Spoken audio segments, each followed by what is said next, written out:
you one thing, if a little green man pops out of me, I'm shooting first and asking questions later. You are on the verge of destroying the entire universe. Welcome to the Strange Podcast with Sam and Logan. If you enjoy the show, please go to iTunes, Stitcher, Google Play, or wherever you're listening, and please give us a good rating. If you want to share a story or have ideas for a future episode, you're welcome to visit us at www.thestrangepodcast.com. We look forward to hearing from you.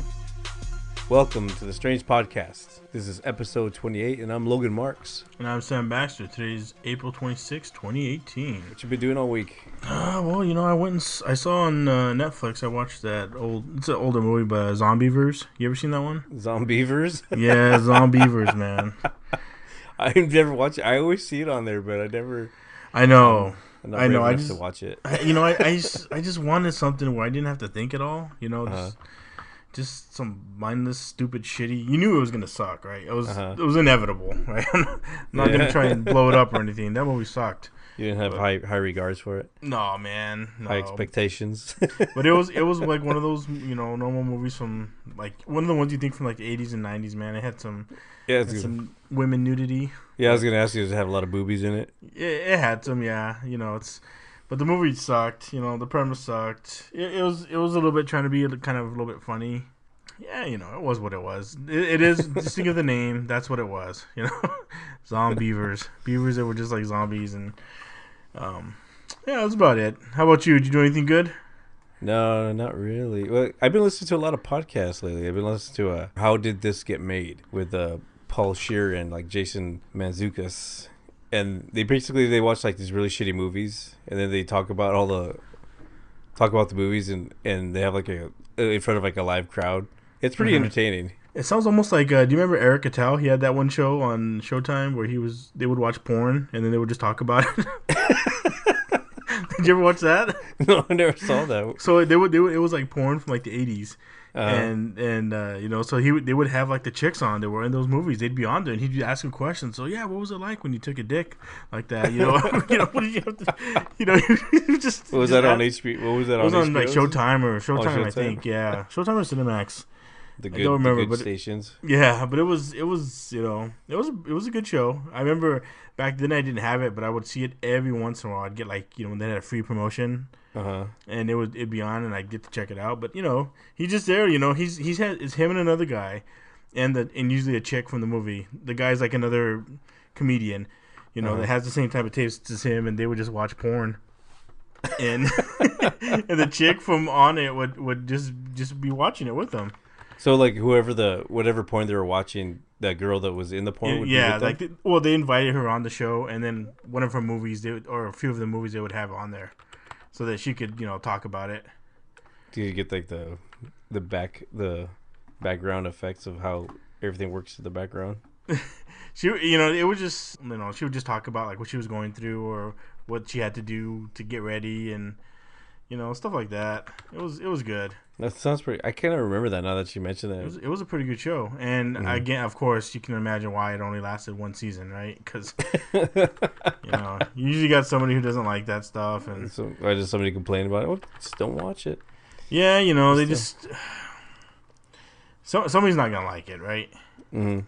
So, like in that Zombiever movie that you're watching, what was it like? The beavers were zombies? Yeah, they were zombies. It was like some type of.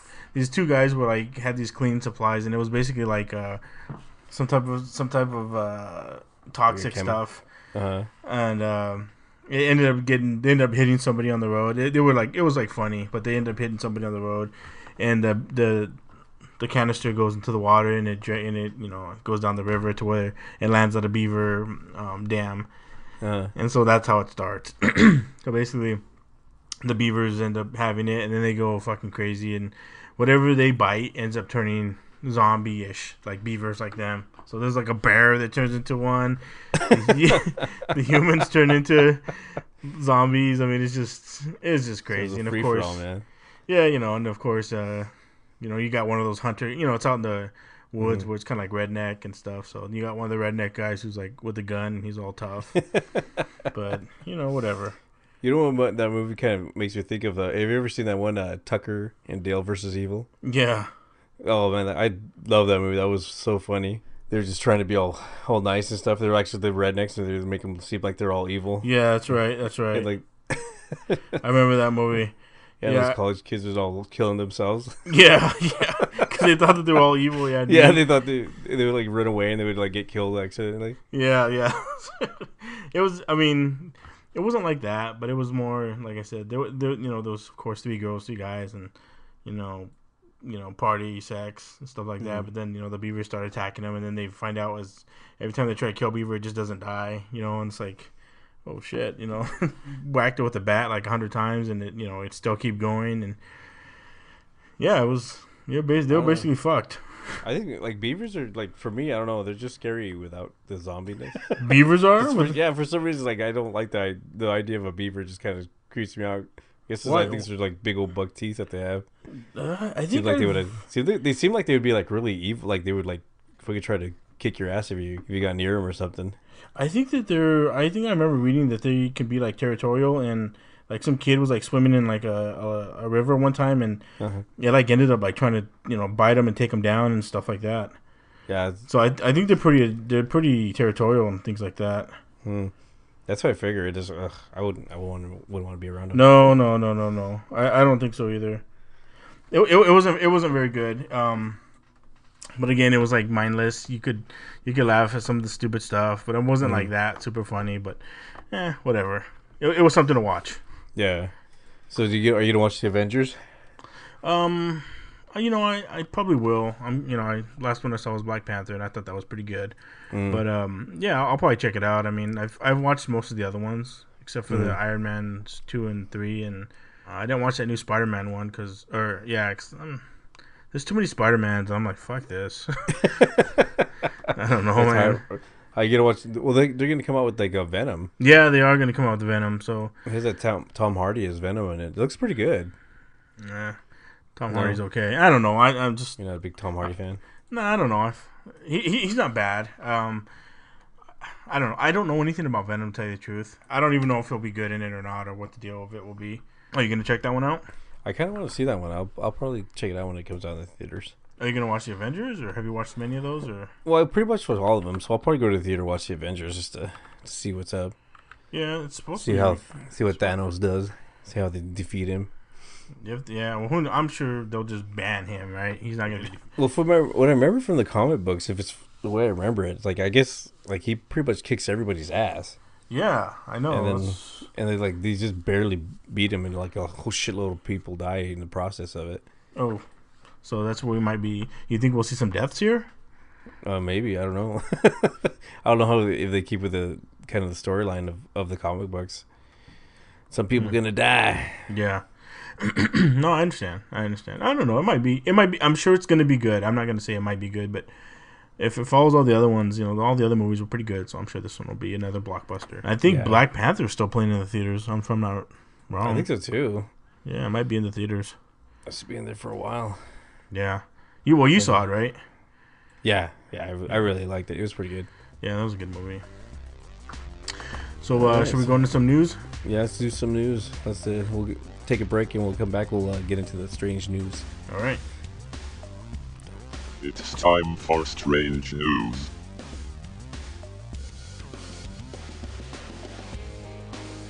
First tidbit I got is a man claims that eating only fruit for 8 years has made him superhuman. So, Mizuki Nakano, a former professor at the University of Tokyo, Japan, has been consuming only fruit for the last 8 years. So he even gave up on water, only relying for the fruit juice for hydration. Really? So, well, yeah, it's good because I mean, fruit has a lot of it's pretty much all water in there. It does, I know. The only thing that's weird is that fruit has a lot of sugar in it, right? So I think you can probably become diabetic from it. If you just ate fruit, I mean, that's all sugar. But you got the fiber in there. That's which kind of balances it out. If you was just drinking like fruit juice, that'd be a whole different thing. Yeah, I'm not sure because I've always heard that like if you just ate fruit, because fruit's not just healthy for you. You need to eat vegetables. It's not. So he didn't eat any vegetables at all. Just fruit. Just fruit. It's fruits and fruit's sugar. It's basically sugar. I mean, it does have like you said, some good stuff in it, but it's a lot of sugar. That's why everyone likes fruits because they're sweet. Mm-hmm. So anyway, In 2009 is when he started doing it. He wanted to see what would happen. If that's all he ate was fruit all day, every day. Mm-hmm. So it took him a little bit of time, but he gradually increased his food intake to the point where he consumed only fruits and even eliminated water from his diet, like I said. So he was documented on his blog, and it eventually reached the Japanese media. And at one point, he wasn't coming on, so people kind of thought he had died, but he came back on. No, I'm alive. Fruit overdose. Well, they didn't hear from him. Like, he kind of stopped putting stuff, Uh-huh. on his blog. But he told the TV show that the complete lack of protein in his diet, combined with long-term fruit consumption, have caused a special type of bacteria to grow in his body, which are apparently capable of converting nitrogen into the air into much-needed protein. So the fruit lover added that the researchers who studied him were stunned by his discovery. So basically, he didn't need protein because you need protein for your body, right? Even if you're vegetarian, a little bit little protein. Even if you're vegetarian, you gotta have beans or something like that. Yeah, maybe he stumbled on a new diet that's turned you into a superhuman. Was he able to lift a car or fly or anything? No. No, these are his claims. He's one of the fruit Avengers. Yeah, I know.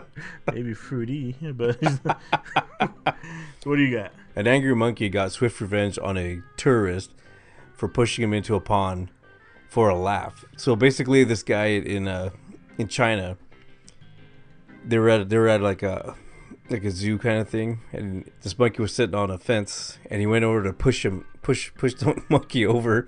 The monkey didn't even go into the water. Like, I guess he caught himself, came back up, and then basically attacked the guy. And so the other monkeys saw what was going on, and they saw that he got pushed, and so they started backing him. They started backing up that monkey, and they came at the tourist, and pretty much everybody watched as he ran. He tried to run away, and he ran into this little sanctuary area, but the monkeys he thought when he looked back, he thought the monkeys would stop going after him when he got there, but they kept going, and they all just beat the shit out of him. Oh, shit. Monkey trouble. So he thought he was gonna get away with it, but I guess the monkeys they tore him up. You see a picture of him, his face he's all ripped up, his face is all scratched and stuff. Yeah, he got pretty messed up pretty badly. Nobody helped him, nobody intervened, nobody. No, they all took pictures and video. Oh shit! They watched him getting fucked up. Yeah. Oh man. I guess there was a couple people that came and tried to shoo the monkeys away. That's how he got out of there. Most people were just videotaping and they were just watching. Oh shit! So he got fucked up. Is he gonna have is he really bad? Is he gonna have to do surgery and all that shit? You think? I don't know. He looked pretty bad, but when they took the picture, he wasn't healed up yet. So, damn. But yeah, he was pretty scratched up, man. And those I mean, they're smart. Yeah, the monkey, they're mean too. Yeah. I mean, they're stronger than humans, right? So they can fuck up a human pretty good. Yeah, I wouldn't want to fuck with a monkey. Yeah, they pretty much fucked this guy. Damn, man. Yeah, you don't want to fuck with him, man. So I got another story where a homeowner finds naked intruder in her tub eating Cheetos. Yes, folks, people who love Cheetos, they like to eat them in the tub, I guess.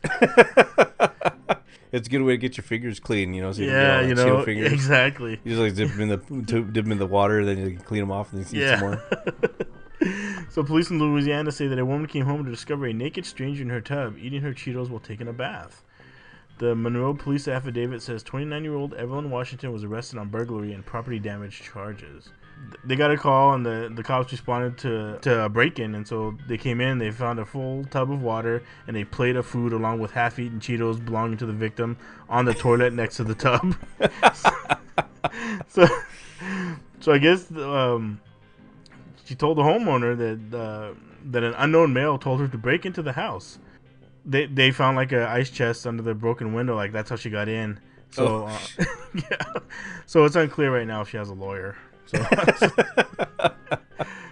this girl just fucked up by fucking chilling in the bathtub eating Cheetos. I mean, why not? There was no reason why. She just went. No, man. She just felt like she needed to go in there and eat Cheetos in the bathtub. Yeah, just eating Cheetos in the bathtub, man. I don't know. Like I said, it's probably the best way to do it. Yeah, those things are dirty, huh? Keep your fingers clean. Yeah, remember the commercials for what was it called, Pringles? Remember that you didn't have to clean your hands, right? Because Pringles are so clean. Cheetos is not like that. I know. So what do you got? An East Alton man who told police he had witnessed a robbery he had actually committed was sentenced to prison. So his name is Joshua L. Franklin, 19, pleaded guilty April 16th to a robbery at Wood River Convenient Market in August and was sentenced to 4 years in prison. Within an hour of the crime, East Alton police said a person matching the description and the suspect was in the lobby waiting to report the Wood River robbery. So Franklin told the police he had witnessed the robbery.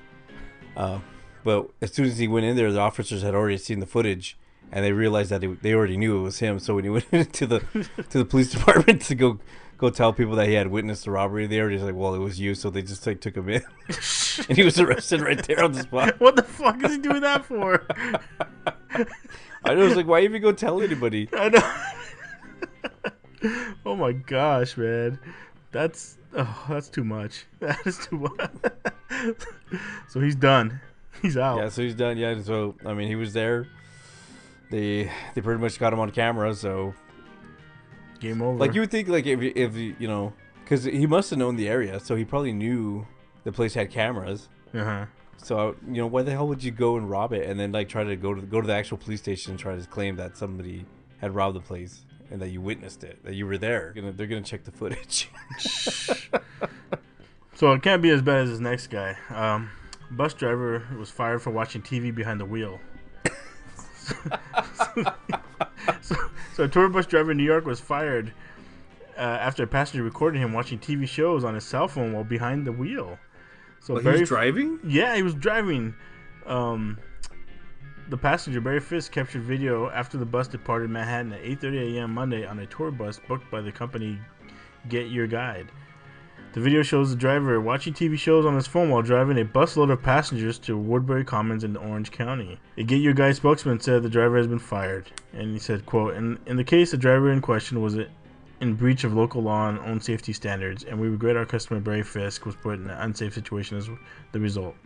So basically, this fucking guy, man, like I said, there's a picture, there's a video of it where he's driving, just watching TV on his phone. I mean, like he's holding it up and watching it. Like, no, he has it like next to him on the side. You know, it's like sitting. It's like the public buses. You know, they have all that shit on the side by the window. Yeah. So he was able to put it somewhere there, and he was just watching shows, man. And the guy's behind him watching him and just recording it. I heard what he was watching. That was so awesome. That I don't know, but I mean, to almost kill people. Just. I mean, like now it's a law that you can't be watching videos or anything as you drive, right? You're supposed to leave your phone alone. Yeah. But this guy, I mean, they got to know shit like this is gonna be coming up even more, right? I mean, people can't like not be looking at their screens. So, well, especially if you're driving like a public bus. I thought at first when you said it was gonna be like a children, like a school bus or something. No, well, that's even worse. Jeez, man. I know. You're making it sound like that's not as bad. That's kind of messed up. It is messed up. Yeah, he got fired, and like I said, I'm sure there's a lot of other people, a lot of other groups that do things like that. But he's all watching Downton Abbey on there. Yeah. Shit. That would be shit if he was watching like Vampire Diaries or something. So what do you got? So apparently this lady, Terry J. Barwell, age 30, she took her dog out for a walk and had dug up something, and she thought it was a potato. Mm-hmm. So she takes the potato home, and she puts it in the kitchen, and she has it sitting there, and her boyfriend comes home, and he sees the potato, and he realizes that it's not a potato, that it was actually a grenade. That was somebody had buried. They buried a grenade? So, you sure it wasn't a landmine or Jesus? So she basically had it there for a while, and when the guy saw it, he's like freaking out. He's like, "What the hell is this? Where'd you get that?" He's like, "Oh, the dog dug it up. It's a potato." He's like, "No, it's a fucking grenade." No, so they had to call no damn potato. So they had to call police, and police brought down the bomb squad to go to take it out. So they safely got the potato out of there, the hot potato, and they defused it. Oh no! Did they ever find out how it got there? No, they didn't say. Jeez, man, that's weird. Yeah. And I wonder if that thing still worked. Like if he would have pulled the pin. It didn't sound like it did. It might have been like a dud. Jeez. But even then, shit. But I don't know. They showed a picture of it. It looked like a fucking grenade. So I don't know how she thought it was a. I don't know how she thought it. Older woman, was a potato. like was she kind of senile or something? I don't know, man. Real low IQ or something. It did not look anything like a fucking potato. Let's cook this up. Let's put it in the oven. Maybe there's more dirt on it, like before they shot the picture. I don't know. Maybe, but that's weird. But even then, it's like, why would you bring a nasty ass dirty potato into the house? I know, right? You don't even have a potato garden yet. Oh yeah, we got a potato. It's like, wait a minute. There's never been a damn potato in this yard, and now you're gonna bring it in as if it's fucking welcome. Like you guys bring it in all the time to eat or something. Oh man, that's fucked up. Well, I got another story where a Texas town is to host a 0.5K race for underachievers. 0.5, folks. You get a drink while you do it? Registration for this 0.5K race in Texas is already filled up. Organizers say that the 5K, which is a run of only 0.31 miles with a coffee and donut break in the middle, said they were shocked when registration was originally going to be available May 4th, quickly filled up. So in the middle of your 0.31 miles, you get a coffee and a donut. The people there were surprised, like they said, that this thing just fucking filled up real quick. Mm-hmm. No problem. They said that the organizers have promised that runners will receive a free pint of beer at the start of the race and will be given a pretentious car window sticker upon completion of the run. You know how everyone always has those 26.1, stuff on there? Well, now they're going to get a 0.5. Yeah. They had one around here that where they did like it was a 0.5, but you'd like run to like a bar to bar. Oh really? Or you basically you'd walk to bar to bar. Oh okay. And really? Yeah, they would give you a beer. Did you do it? They give it to you. I didn't do it like a friend of mine did, and she said it was pretty fun. Oh, I'll probably do it next year. She had done it this year. Oh, that sounds pretty good. But she said it was pretty fun because you just go like they had it all mapped out, and you just like follow the bars. Oh, that's pretty cool. I like that. That's a good idea. I bet that a lot of people did it too. Oh yeah, I mean, shit, you walk it and then just drink. You can drink while you're walking. Yeah, no doubt, huh? Public consumption's okay on this one, huh? Yeah. That's pretty cool. So yeah, I guess because I've seen people have like on their windows they put like 0.0, because they don't want to, they're like, fuck that, I'm not gonna do it. Yeah. Everyone's bragging about how far they ran. I'm just gonna brag about that I can't run. They ran like a marathon and stuff. Yeah, and then you're like, fuck it, I'm gonna brag that I don't run. No, I don't remember if she got a medal or not. I think she just got a T-shirt. But that'd be pretty funny if they give out medals and shit. Yeah. Well, that'd be pretty cool. That sounds like pretty fun. Doesn't seem so bad, and for those of us who don't run marathons, it's an alternative. Get out of the house and get moving. Get those legs stretching. Yeah, get healthy and go have some beer and some coffee and donuts in your 0.5K. I like how they give donuts. Yeah, I mean, why not, right? Who doesn't like coffee and donuts, right? It's perfect. It's a perfect compliment to this. Yeah, you gotta be fueled up for your 0.5.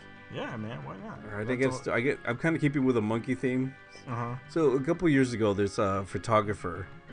His name was David Slater. He had gone to, I think it was Indonesia, and he had set up a camera and he set up a system where he had these monkeys come, and they would be able to take selfies of themselves. Okay. So a while ago, he did this for a while. He did this for like 7 years and just accumulated all these pictures. Then he put them online and stuff.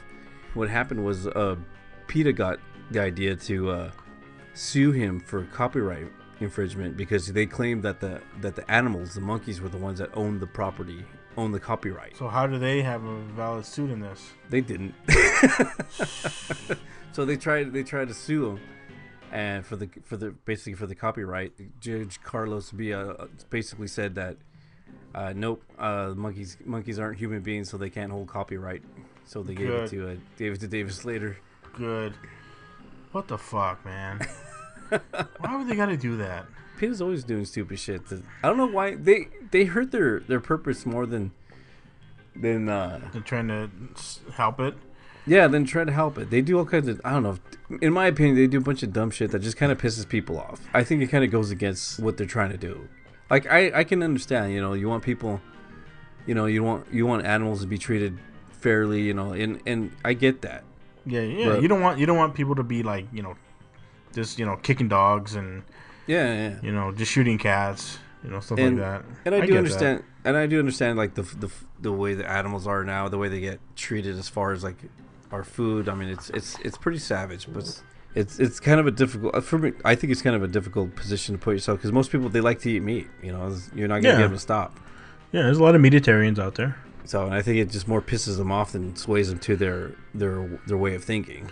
Well, again, like I said, I think there's a fine line, but I know they've crossed it because I remember hearing that, and I don't know if this is still true, but I remember a few years ago hearing that PETA didn't like, blind people with seeing eye dogs because the dogs are basically slaves to that man or a woman. Mm-hmm. It's like, but they're actually helping him. They're assisting him. It's not. Mm-hmm. They're not slaves. It's not like he's beating it and making it fetch his slippers and all that shit. I mean, he depends on that. They're helping him. Most of those dogs are treated better than human beings. I know, but I mean, I remember that was one of the cases that you need to free those dogs. They're basically like I said, they're slaves and they don't have they need to be running free. And I don't agree with that one. I think that people who are blind. Like if I was blind and I could get some assistance, any assistance, I would take it. I'm not gonna fucking turn it away and be like, nope, I'll just fucking deal with it myself. I can't. I don't want to own a dog and keep it as a slave. Yeah, I know. Even though this dog will, help me get around. I mean, a lot of people that are blind, they still work. They need to get there and stuff. They need public transportation. To get them wherever they're going, and the dog helps them get there. Well, I don't know. I don't know if that's true. That PETA was trying to do that, but it sounds like something they would do. They did. That was one of their things. Because because like I said, the animal's a fucking slave, and let that shit go. Yeah. Like until if it has to do with you or your family having to deal with that, I'm sure you would change your tune. But the monkey thing is totally asinine. Because there's never been anything that they did that made me like, maybe I should stop eating meat. So far, no, not yet. I agree with you. There's not. They haven't sold me yet on anything. So, I mean, like I said, I agree that you probably shouldn't just be cruel to animals just for the fuck of it. Yeah, man. Sorry, PETA. I'm not siding with you on this one. Not with the monkeys. All right, so we better start getting into the main topic, which is what was your topic? Topic today is just cases of feral children. Oh, animal-like children. Yeah, feral humans, basically children raised by animals. Oh, so PETA won't care because it's a human being. Exactly, I know. The humans suffer, not the animal. All right, so we're gonna go on break and we come back. We're gonna talk about feral children. Yep. All right, we'll see you when we get back.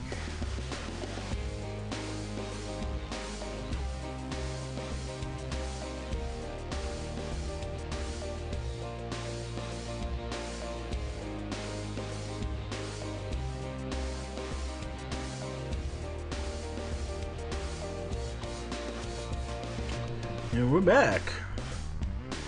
All right, man. So, there's been cases, documented cases of certain children that, like, for some reason or another, they've been let go they've just been abandoned by their families.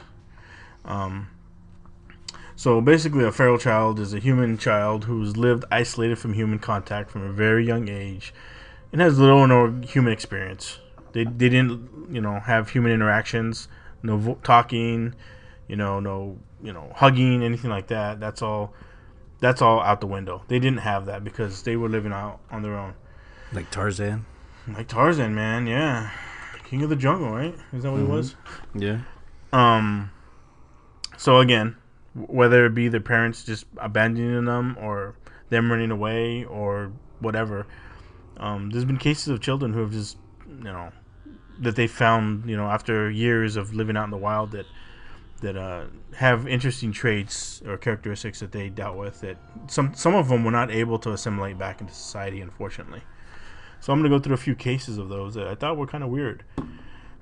So the first one was I came across was these two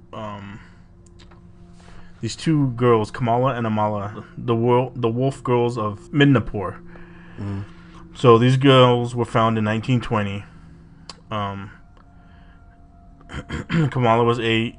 Amala was a year and a half younger. So they were basically, what they found them was they were like raised by wolves. So this is a controversial story. So they were found together in the wolf's den. One was 8, the other one was 18 months. It's not believed that they were not sisters, but they were abandoned or taken by wolves some years apart. So they think that one of them went out first and was left out there, and then the second one, Amala, was left out there later since they're years apart.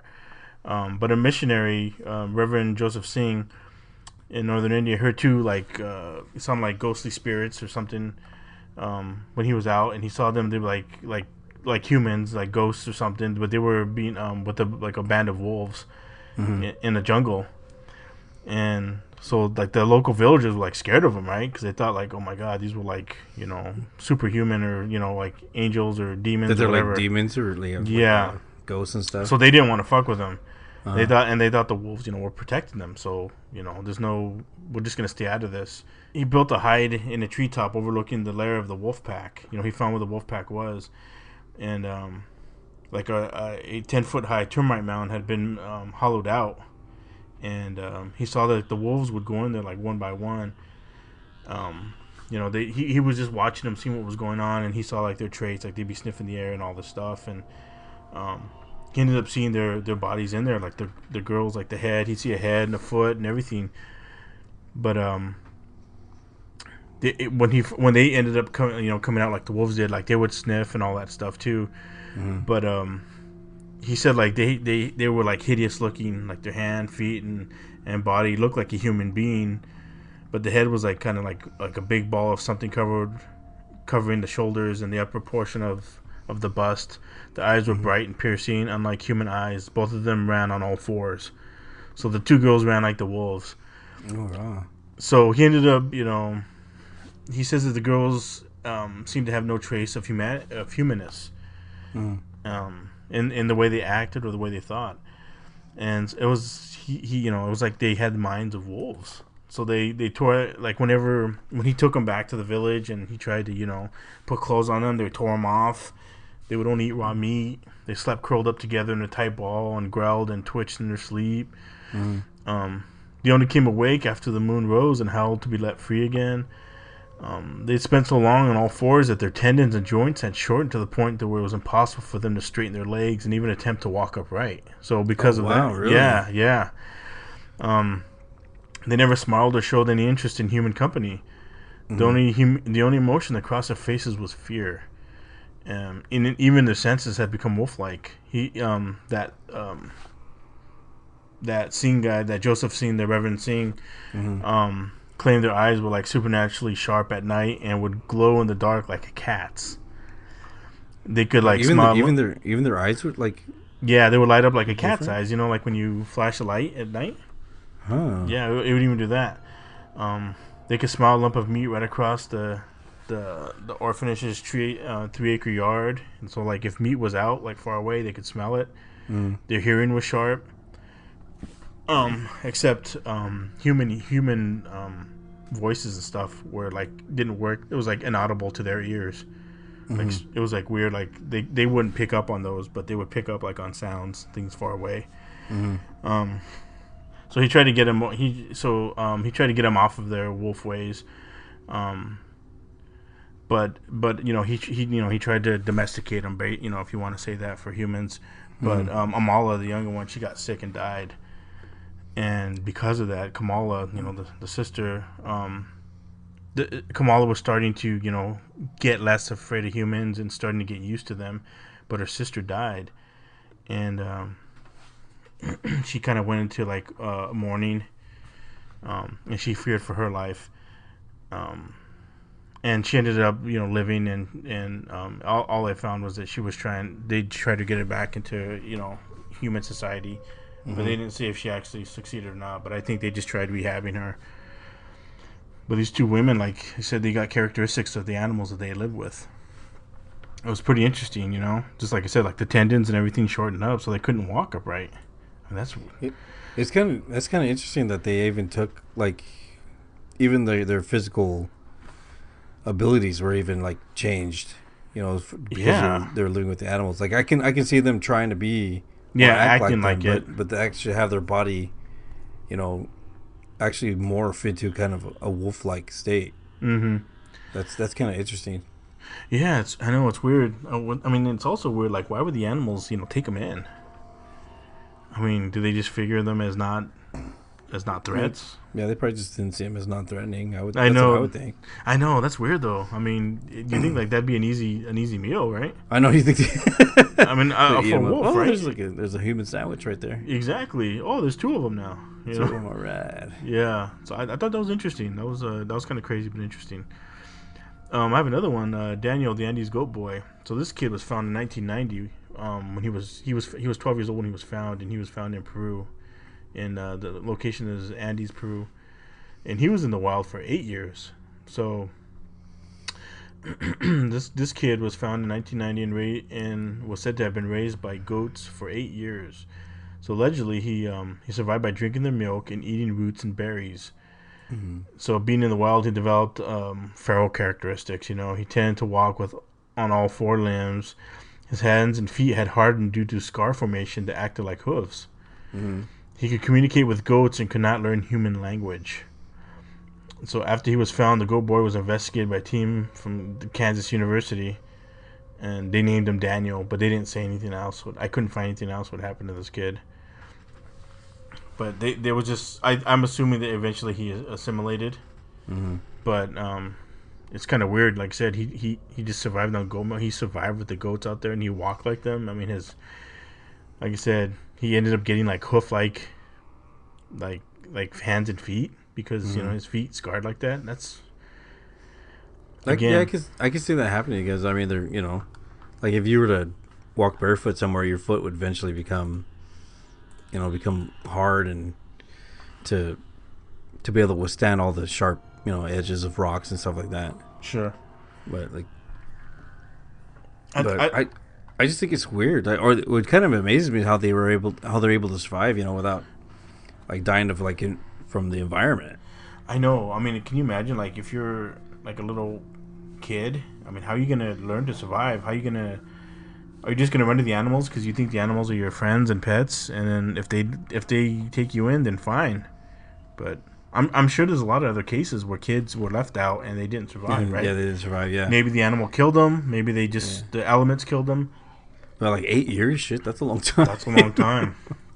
I know. So here's another one.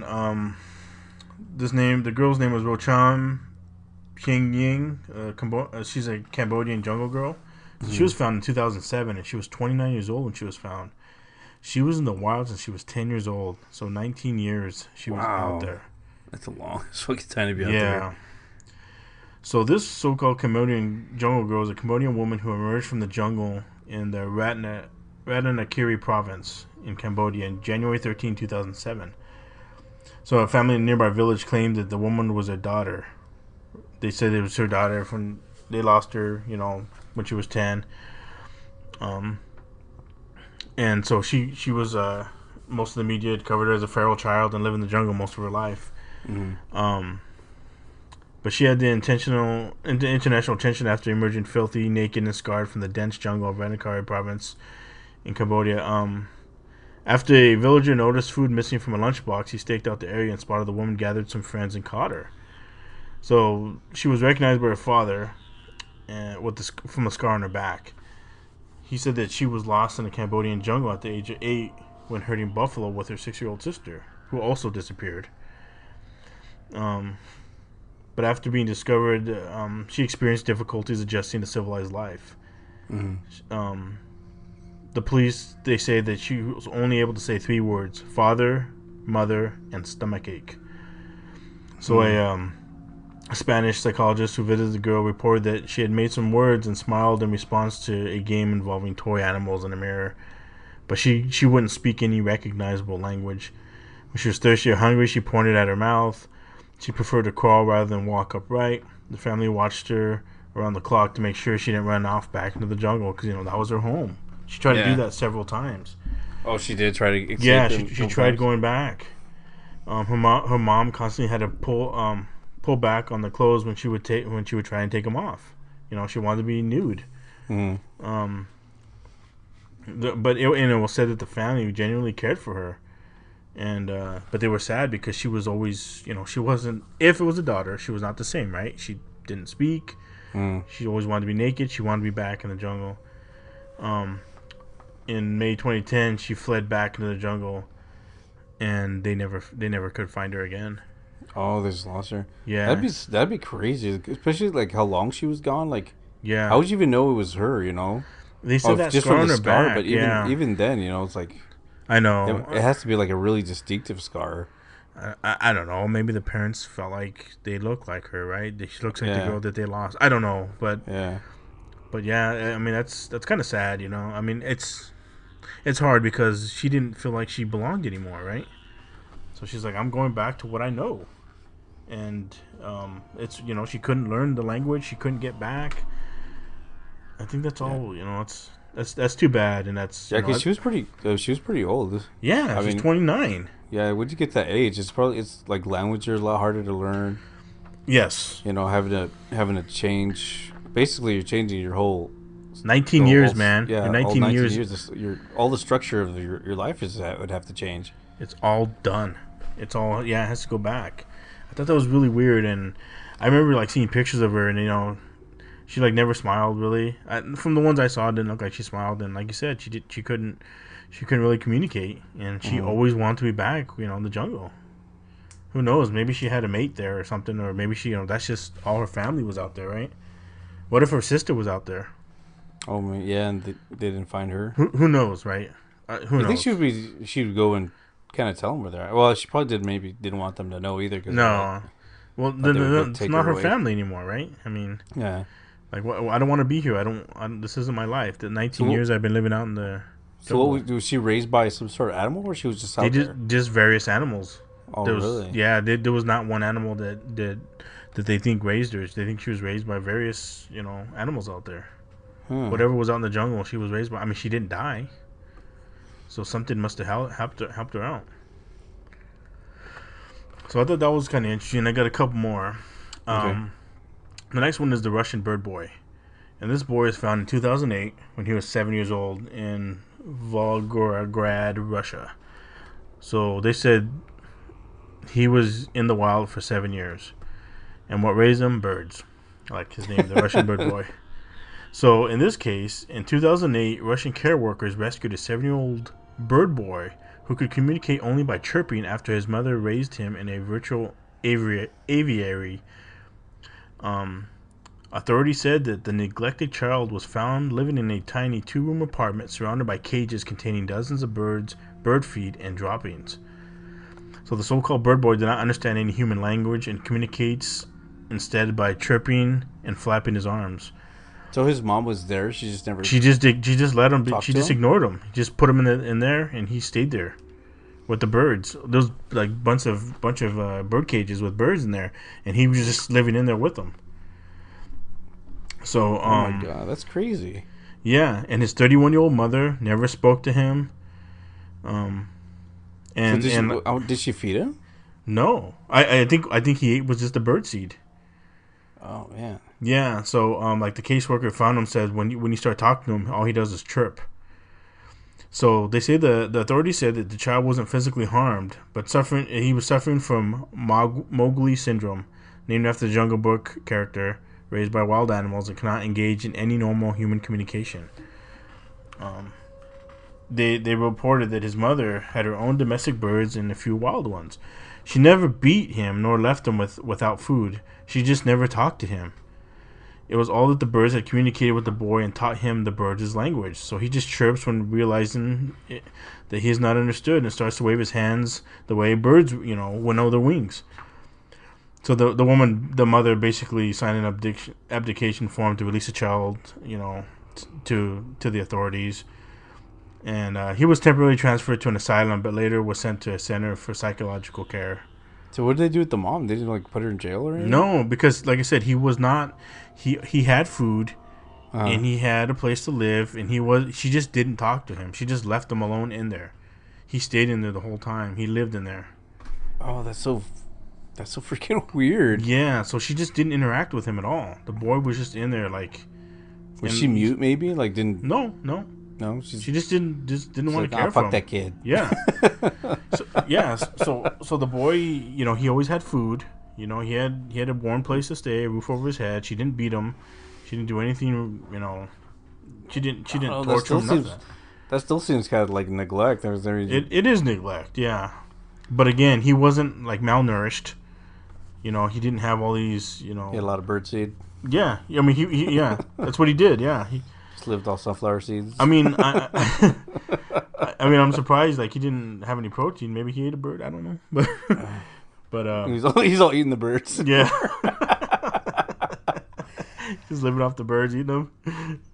But no, yeah, he wasn't like like how sometimes you hear these cases where the people like treat their kids really bad, and the kids are malnourished, and they like I just read about that girl who. She died, and she was 16 years old, and she weighed like 64 pounds when she died. Well, that's the one where they had they had a bunch of kids in there, and like one of them escaped. And they had a bunch. No, there's. I mean, unfortunately, there's been a lot of cases where kids have been neglected, and the parents just like fucking put them in like a lock them in a room, and they make them sleep in their own shit and filth, and don't give them any food, or they give them like some bread and water a week, some real bad stuff, right? So. Yeah. There was like 3 kids, and like the oldest one, the 16-year-old, died, and like I said, she was like 64 pounds when she was like 16. I mean, Jesus, that's not healthy at all. And so it wasn't like that, She wasn't. That girl was just skin and bones. This kid was not like that. He was. So he was pretty healthy. He was healthy. Yeah, he was healthy. He got water. He got bird food. He just and he communicated with the birds, and she just fucking ignored him. Oh, I guess. I mean, yeah. So, like I said, I mean, technically, yeah. I guess, yeah. Yeah, he was still healthy. It's just that he was like kind of. I don't want to say crazy, but I mean, he wasn't. He couldn't interact with humans. Yeah, lived a weird lifestyle. Yeah. So I got one more. This last one was Oksana Malaya, the Ukrainian dog girl. So this girl was found in 1991. She was 8 years old when she was found in Ukraine. So for 5 years, she was living with dogs. So this girl is not really either a feral child or a confined child, but rather she's like a neglected one, like the last boy. So she spent much of her childhood between the ages of 3 and 8 living in a kennel in the back garden of her family home in the Ukraine. She did spend some time in the house, but her parents were neglectful and alcoholic, so she didn't, she just went outside and stayed with the dogs. So the parents were like pretty shitty, I guess it sounds like from what I read, and they were unable to take care of her. So at the age of 3, she was basically kicked out of her home. And they had lived in an impoverished area where there were wild dogs roaming the streets. So she just basically took refuge in a shed that were inhabited by these dogs behind her house. But the dogs cared for her, and she learned their behaviors and mannerisms. So she bonded with the pack, and I guess the bond was so strong that when the authorities who came to rescue her were driven away in the first attempt by the dogs. Oh, they were defending her then. Yeah, fuck no, you don't take one of ours, right? She also, because they took care of her and she acted like them, she growled, she barked, she walked on all fours, she crouched like a wild dog, sniffed at her food before she ate it. She was found to have acquired extremely acute senses of hearing, smell, and sight, and she only knew how to say yes and no when they found her. That's all she could say was yes or no. That always just amazes me how how their other senses are enhanced. Exactly. They that I don't know. That's kind of weird. I just kind of wonder how that happens. I mean, just like a lot of animals, right? They adapt to their environment, right? They're animals like their next of kin usually adapt somehow, like animals who grow up in caves. They don't have eyes, but they can, their hearing is good, and they can probably see pretty well with their hearing, but they they adapt to that. But like she didn't grow up in anything different, like really that different. I know. That's why I think it's just kind of weird that maybe that because that she was so young, her body was just able to change into that. I don't know, man. I don't know. But anyway, when she was discovered, Oksana found it was difficult to acquire normal human social and emotional skills. So because she had been deprived of intellect and social stimulation, her only emotional support was from the dogs she used to live with. So her lack of exposure to language and in a social context made it difficult for her to improve her language skills. So when they first got her, and when they the first year they couldn't, she could barely speak. It was hard for her to speak. But that was in 1991, and in 2010, at the age of 26, she resides at a home for the mentally handicapped, where she helps look after the cows in the clinic's farm. She has also expressed that she's happiest when she's among dogs. So she's able to talk fine, and yeah, I think she can. It's just she's in a home with the mentally handicapped. So she's grown up, and she's back in society. She's living, but like I said, she has mental issues. So it's like, and she's happiest around dogs, but it's like, I wonder how she would be if she just stayed as a dog living there. Like, I mean, that's weird. She joined the pack. The pack, supported her. They defended her. That's pretty interesting. That's a strong bond. Yeah, I mean, they pretty much considered her one of the family, and exactly try to take out anybody who would come and take her away. And like you said, how did she acquire? How do any of these these children acquire these senses or adapt? I mean, like like the kids that would like you were talking about, their feet get stronger by just walking on all that.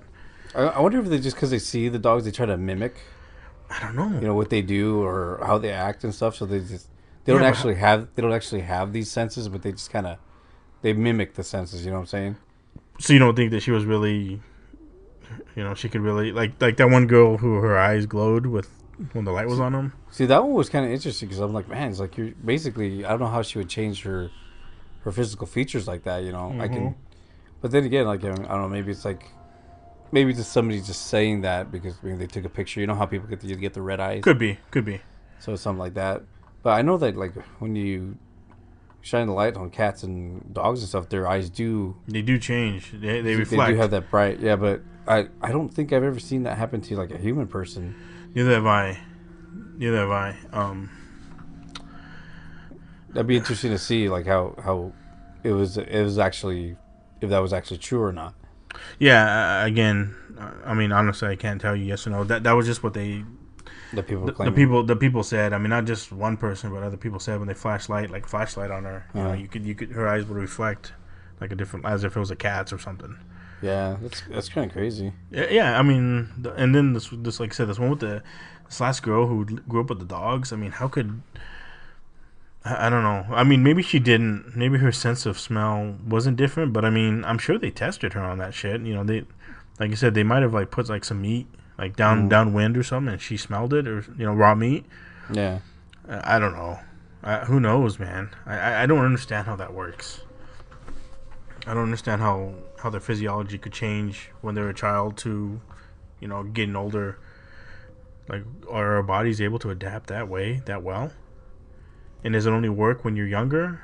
It might be like it. Yeah, I guess like it's like a person grows up blind. Their other senses become stronger. Exactly. So it could be. I mean, maybe she was around like the animals, and she just kind of mimicked it to the point where she kind of enhanced it because that's what she was used to using. Like instead of using her voices to be able to say words and talk, maybe like the way being able to smell and. Because that's pretty much how dogs kind of communicate with each other's smells. So maybe that's why it enhanced so much. Yeah, I don't know. It's all interesting to me. Again, how they survive. I'm sure that. I mean, who knows, man? There might be a lot more children out there that are living off the land and living with animals that they're never found. Right? Yeah. They grew up a whole life out there, and they're part of the pack, part of the whatever they're living with. And that's how they live. Yeah, I don't know how they do it. Shit, I don't even like to camp for a day. No, fuck no. I'm not gonna camp. I don't camp. I'm not gonna invest in acting poor. I don't even like to go outside. No, that's what camping is, man. You're investing in acting poor. I know. Paying a shitload of money to be poor. Yeah, just to act like you're poor. Go live out and go fucking sleep outside. I'll do that outside of my house. I don't need to soup up the car and buy all these supplies and all this shit. Yeah, and live like a homeless person for the night or the week. I know, man. I know a lot of people that just love camping. It's like, I know a lot of people do it. I just don't get it. No, it's just not, man. Don't. It's just not for me. I don't mind going and hiking for the day. You go out, you go on a trail for a couple hours, and then you come back to your nice bed. Take a nice shower. Hot shower, yeah.